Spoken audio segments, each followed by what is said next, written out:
नमस्कार. Recipes with तारामध्ये तुमच्या सर्वांचं स्वागत आहे. तर तुम्ही माझ्या चॅनलला सबस्क्राईब नसाल केलं तर नक्की सबस्क्राईब करा.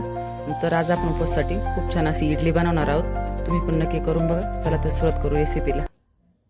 तर बघू रेसिपीसाठी काय काय साहित्य लागणार आहे. मी इथे 1 वाटी भगर घेतली, याला वरई म्हणतात काय काय ठिकाणी, आणि त्याच वाटीने ना पाऊण वाटी आपल्याला साबुदाणा घ्यायचा आहे आणि भिजवेल नाही घ्यायचं, असंच कोरडा घ्यायचा आहे. आणि त्याच वाटीने अर्धी वाटी आपल्याला दही घ्यायचे. दही जास्त आंबट पण नाही पाहिजे आणि चवीनुसार मीठ टाकणार आहे आपण त्यामध्ये. तर आता आपण ही वरई म्हणजे भगर आहे ना मिक्सरच्या भांड्यात टाकून साबुदाणे आणि ते दोन्ही एकदम बारीक अशी पावडर तयार करून घेऊ. तर मी अशा प्रकारे ही पावडर बनवून घेतली ॲक्च्युअली पीठ असं. ते आता आपण यामध्ये घालून घेऊ.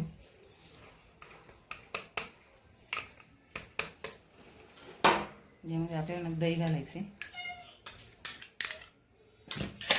चवीनुसार मीठ हे ना पूर्ण आपल्याला चांगलं मिक्स करून घ्यायचे. मगच त्याच्यामध्ये आपल्याला थोडं थोडं करून पाणी टाकायचे.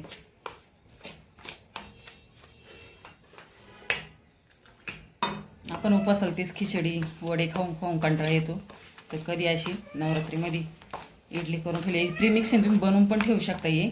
आणि जेव्हा वाटलं तेव्हा आहे ना फक्त दही टाकून एकदम मिक्स करून घ्यायचं आणि इडल्या बनवून घ्यायच्या त्याच्यावाल्या. या अशा प्रकारे मी हे बॅटर बनवून घेतले. आता हे ना आपण झाकण ठेवू 10-1 मिनिट. इथे मी आता इडलीचे भांडे घेतले. त्याला आपण तेल लावून घेतो. तोपर्यंत आपल्याला ना मिश्रण पण हे होतं आहे इडलीचं, कारण आपण लगेच आपण त्यामध्ये इडली घालून घेणार आहोत. या असं केल्याने ना आपली इडली ना खाली तळाला चिटकत नाही आपण तेल लावून घेतल्यामुळं.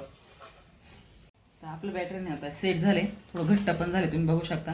आता यामध्ये ना आपण इनो टाकणार आहे. मी इनो काय अगोदर दाखवले नाही, कारण तुमच्याकडे असेल तर टाकायचं नाही तर मग त्यावेळेस तुम्ही ना खाण्याचा सोडा पण टाकू शकता. मी अर्धा चमचा इनो टाकलं, त्याच्यावर थोडं पाणी टाकते ते ॲक्टिव्हेट होण्यासाठी. आणि हे आपल्याला ना लगेच असं एकच दिशेनं असं चांगलं मिक्स करून घ्यायचं.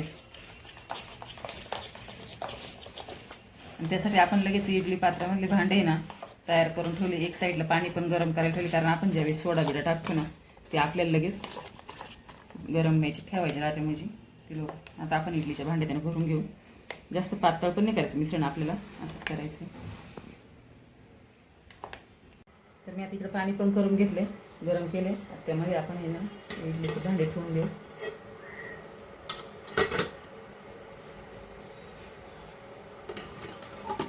आणि आता झाकण लावून 10 मिनटं आपण इडली शिजवून घेऊ. आता 10 ते 15 मिनटं आपण आपली इडली ना वाफवून घेतली चांगली. आता झाकण उघडून बघू.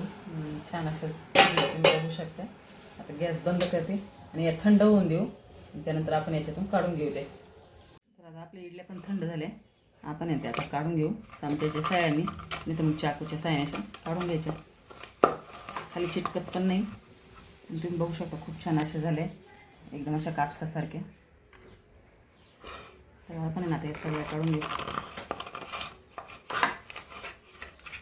अजिबात खाली चिटकत नाही.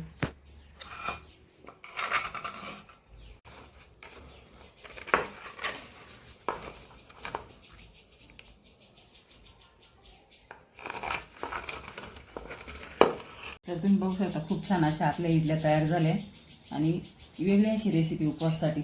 तेच खिचडी आपल्याला खाऊन कंटाळा येतो, साबुदाणा वडे. तर अशी नक्की करून पहा. तेलकट नाही काय नाही आणि खायला पण छान लागते. करायला ते एकदम सोपी अशी रेसिपी. आणि त्याबरोबर आपण येणं शेंगदाण्याचं झिरकं बनवले मी. यामध्ये उकडलेले बटाटे टाकले. ती छान अशी टेस्टला येते, खायला पण छान लागते ते झिरकं. त्यामुळे तुम्ही पण नक्की करून बघा. व्हिडिओला लाईक करा, चॅनलला सबस्क्राईब करा. चला तर भेटू असं नवीन रेसिपी बरोबर. व्हिडिओ पाहिल्याबद्दल सर्वांचे धन्यवाद.